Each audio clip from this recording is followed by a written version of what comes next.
Okay, so we're going to go over the first one. This is Lab 6, Activity 1. Correct? Okay.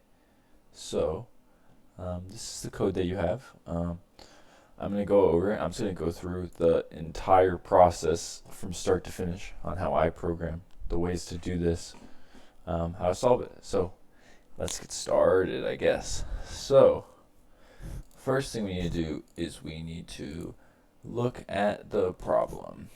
And we can open this JPEG file. And we can get a notepad open. I'm going to throw the JPEG file on my other screen. Because you already have it, I'm the one that needs to look at it. So I'll pull that up. And I will get a notepad open. We will... this is... Okay, I can actually... do this. Boom. Okay. Control V. Okay. And Control V. Okay, so I'll put that right there, and then I will get the notepad open. So we're looking at the problem now. And the problem is the name given is a rhyming game that creates variations on a person's name. Using a person's name, the first syllable is replaced with various sounds in the pattern below, where X is the full name and Y is the name without the first consonant. So what we need is to store, we're going to need full name. That's what we're going to need. So I like to start off with what I'm going to need to create this, right? So it's already telling me that I need a full name. So I'm going to need a user input for the full name. I am going to need a way to change the consonant sound. And then for names that begin with the vowel sound, so an A, E, I, O, U, the syllable is not dropped but converted to lowercase letters. So what we're going to need is we're going to need a full name. We're going to need a list of vowels. We are going to need a way to check. Okay, so that's what we need. And then what we need to do, so we're going to do next. So what we need to do is we need to take first name, our full name, convert, and check for the start of the name having a vowel, and if it doesn't, we need to append, well, we don't have to use the word append, you can use change the full name to a shortened version. So this is what we need to do, and this is what we need. We need a full name and a list of vowels. So now let's look at your code, now that we have an idea what we need. So we have a list for your input name. We have a list of vowels, which is good. We do need that.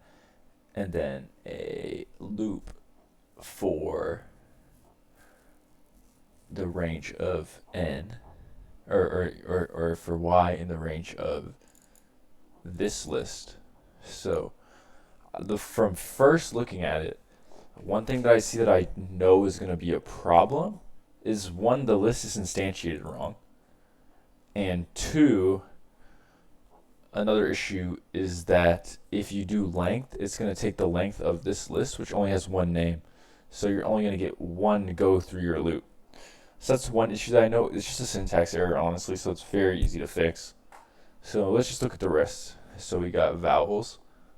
One thing I noticed about this list of vowels is to just make it so your code works better, you are going to want to add a whole nother set of vowels, capital and lowercase. So you should have 10 total. And we're looking at this loop. So this loop is always going to be 0, no biggie though. And then if values, and in user remove vowel 0. So this right here is improper usage of how the remove function works. The way that the remove function would work is, let's say you have a list of this, right? And you want to remove 4, right? You want to remove 0, 1, 2, 3, 4. You want to remove O. You could do remove 4, vowels 4. And also you're taking, well, you right there, you'd be checking for like vowel 0, you'd be checking for an A, but that is one variable in the list. It's not the full list. So that would not remove just a letter. That would remove a whole section. So what will happen is if you run this, it's just going to tell you that 0 does not exist because it is not one variable. A is just in that. So I feel like I'm explaining this poorly, but because this is technically a list, it's looking for A, but A is not a term. The term would be Aaron, right? And it's not just going to take the A out of Aaron. It's looking for a full piece of the list named A, and that does not exist. So I can run through it really quick. So what is your name? Aaron. And then it's saying that what you want to remove is not in the list. It does not exist because there is no term named A, right? So that's another issue that I see right here. So the way that we're going to do this is I have my little cheat sheet over here. Don't look, don't look. I am going to copy and paste it over here. Is the first thing we need to do is I will just comment yours out, and I will just talk you through the way that we solve this.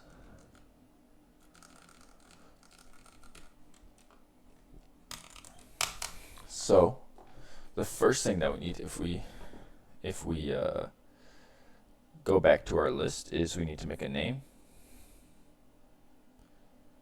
Sorry, I'm texting Zoe. So yes, we need to make a full name. So the first line of code that we're going to use is just called username, and it's going to look like this. We don't need a list for this. If you did want to instantiate a list, there probably is a way to do it this way. I just wouldn't. There's not really a point. It'd just be very finicky. You'd have to chop up letters and use a bunch of loops to cut a word. There's a way to do it though, but you need to do this first. User equals that, and then you need to use user dot append, and then you do what you want to add. You do like input. That's how you would instantiate the list, not like this, just so you know. But that is what you would do if you did want to make a list, but I don't think you need to do that in this case scenario. And then the next thing that we need is a list of vowels. For this, you can see I just made it case sensitive. It just makes it easier, makes it work better. You know, functionality is always great. There's never a downside. So we're just gonna add that, and then we're going to do this. So the next thing that I need to talk through is the logic, right? We need to get down to what the logic is. So the logic is that if it does not start with a vowel, we want it to just cut the first 2 letters off, and you want the last 2 letters, and it'll be set with a different bow as the, I don't know, it's weird, but they won't bow. I mean, it's fine. I don't really mind. But so if they do want that, what we're going to do is we're going to actually need to make a new variable called username final. So it's going to be your final answer that you print out, right? And we're just going to make it equal an empty string for right now, because this is just saying that we're going to need this later. We're just going to save it. We're making it here just so we can reference it later, so nothing finicky happens. You always want to declare everything at the top. So we're going to declare this variable right here. It's a string. That's what we do with the open parentheses with nothing in it. So it's a string now. It exists. And then what we're going to do is we're going to start off our logic with just saying it's always a consonant, right? And so how we would do that would be we would get our username final equals username, and then this is called, it's called a substring function in Java. This is how you would substring, but it's built into it's built into Python, so you don't need to do any substring. It's just built in already, which is really, really nice. And what this is saying is it wants your name final will be username, so the input name to the cutting off the first two characters and going to the length of the word, right? So just to display how this would look is I already wrote this print statement earlier. I'm going to copy and paste. And so this is what's called a debugger. It just makes it very easy. I love to put debuggers. You should always put a debugger everywhere you want to see what a variable outputs.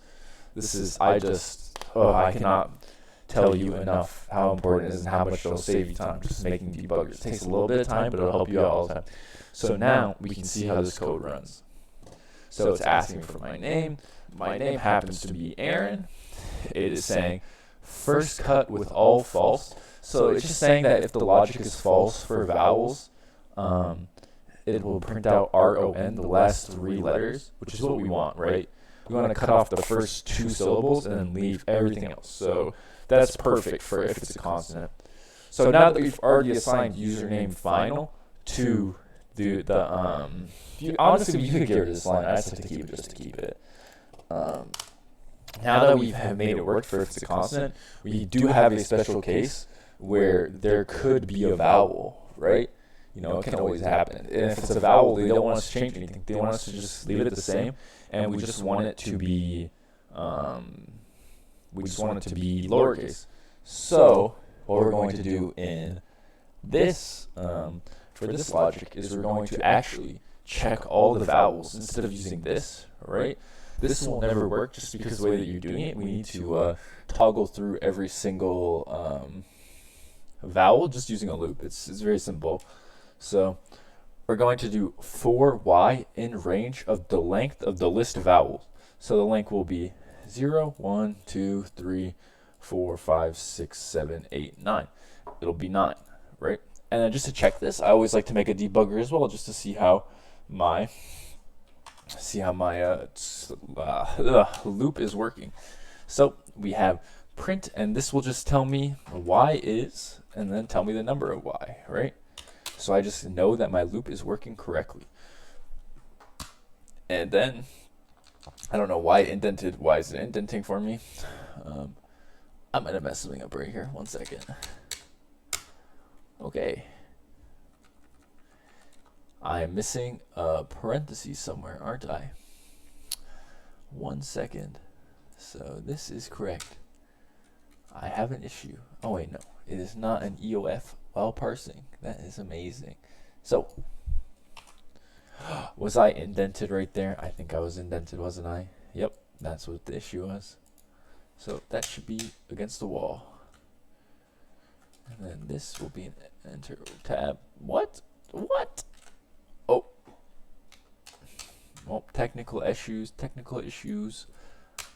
There we go. And then what we're going to do is, let me explain this. So it is for y in range of length of the vowels, just the length of the list 9. I already went over that actually. I'm sorry. And it is if, okay, so now we're gonna need an if statement, right? Because we need a condition. Oh, wait. I actually forgot the debugger. So add debugger. There we go. Step 1 is done. We've taken precaution. We've gotten our protection. Always think of a debugger as just a net to save you from falling off the New York, what's it called? No, not the Trade Center. The Empire State Building. Think of it as just, protection from falling off the Empire State Building. You want a net to catch you. You don't want to spend 5 hours not knowing something's wrong for it to just be your loop that you type something in wrong. So we always make those. And then we make this if statement right here. It's if username dot starts with vowels y. This is why you want to make this not a list, because there's so many things you can do with just a string. Because string is not a primitive data type.